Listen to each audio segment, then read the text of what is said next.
So today is part 3 of making every jet aircraft into a functional paper airplane. And we so far have done the Skyhawk 5000, the Airbus A380, and the Boeing 747. For the previous 2 videos I did set like the 3 main rules we're doing. I'm just gonna say the main 2 is just you can only use one piece of paper except for the engines, and it has to fly. If you want to know more about what's going on, then just watch the previous episodes. I think it kind of goes through the intro and stuff. So yeah, let's move on. All right, so today we're doing the AN-225, and for this plane, even though it kind of looks the same sort of thing, we have a lot of things to consider as this is going to be a paper plane. First of all, these wings, they're going to be at the top now. So that's going to be a big thing since folding it to the bottom added a lot of structural integrity. Also, just the main body shape is going to be different. So that was a struggle doing with the Boeing 747. Even here, you can see it's kind of opening. And also the tail, obviously a different concept. But the biggest problem is just going to be how I'm going to arrange these wings to be on the top.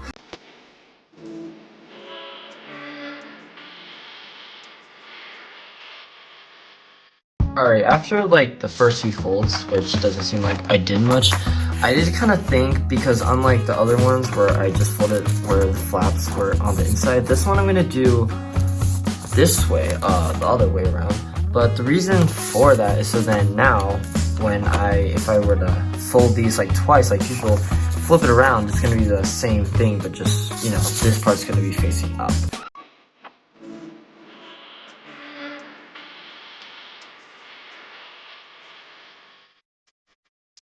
You can't really see my computer, but I'm kind of using a template right now. And I was thinking, as I was putting, the wings up to the computer, I was realizing that unlike the 747, the Antonov wings are actually much flatter. They're not as steep as these. So I might print out a template just to use as like the angle for the wings, and also, I guess, the shape of it, so then like the body could look a little closer to that. So let's do that.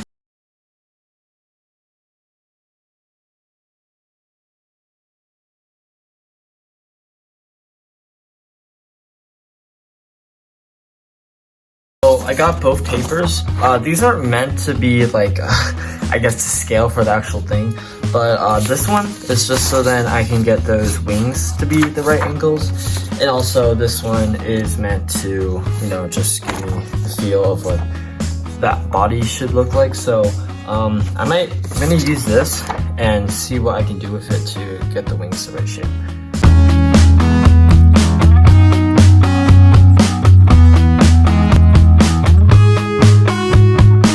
After some more folding, I got to the point where the wing template perfectly matched the angle of the actual plane, so that was pretty good. At this point, you could tell I wasn't talking too much, and that was mainly so I could focus and figure out what to do. But you can tell now that I was heavily relying on the template to get the right size, meaning the way I started to make the paper plane was probably not that efficient. Alright, so I didn't make an update for a while, but I kind of screwed up in a lot of places, and I don't think the way I made this was really that good, because first of all, the tail, for some reason I didn't think of, because this had to be on top and it was at the bottom, so I would have to cut and fold and blah blah blah. So this is, like I said before, like just a lot of cutting, measuring, and folding. I mean, not folding, but like more of that than just regular folding, which is not what I want. I want this to be more of like paper airplane, but just like a little bit of cutting, gluing. So might have to remake this one, but I kind of just want to try to finish this. And also I kind of screwed up because I made the body too fat. As you can see, I compared it to my template. It should be like here. So I don't know if I cut this, it's probably might have to re-glue this part, but I'm gonna just try to finish it. I might come back to this one and try to remake it again, but let's just do it.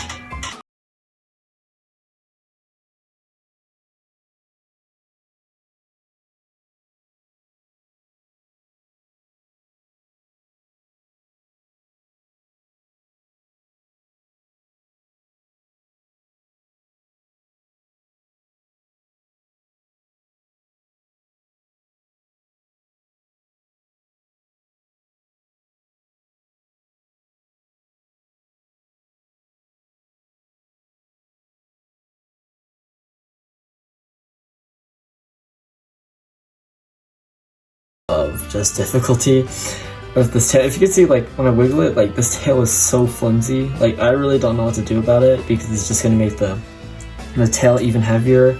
And, like, you know, this placement of the wings on the top made it confusing because I thought these wings were gonna go at the bottom, but they weren't. And then all the 6 engines. The engines are probably my least favorite part of making it. I just have to keep rolling it up. And, you know, for some reason on this one, I relied heavily on my template, which made it like quite smaller than, you know, these planes, right? It's quite smaller, so, because the other ones I didn't do that as much, so it's kind of, you know, not really what I want. So I might come back to this one, and revise it, sort of, but, you know, I'm just gonna call it finished. I'm really tired trying to work on this, but of course, we gotta see if it flies. Just like last time, I'm not doing any adjustments. I'm just gonna fly it. Let's just see what happens. Yeah, I was looking back at the footage and I actually have no idea why it's doing that. I think it might be because of this rudder, because, you know, any slight movement kind of wiggles the tail a lot. So what I might do is do the same thing here where I added a little lip here, so then this tail can stay kind of, you know, not as flimsy. Okay, so I added the little piece of paper there. So now when I kind of wiggle it, you know, this horizontal serialized don't really move that much now, so should be good. Let's try it now.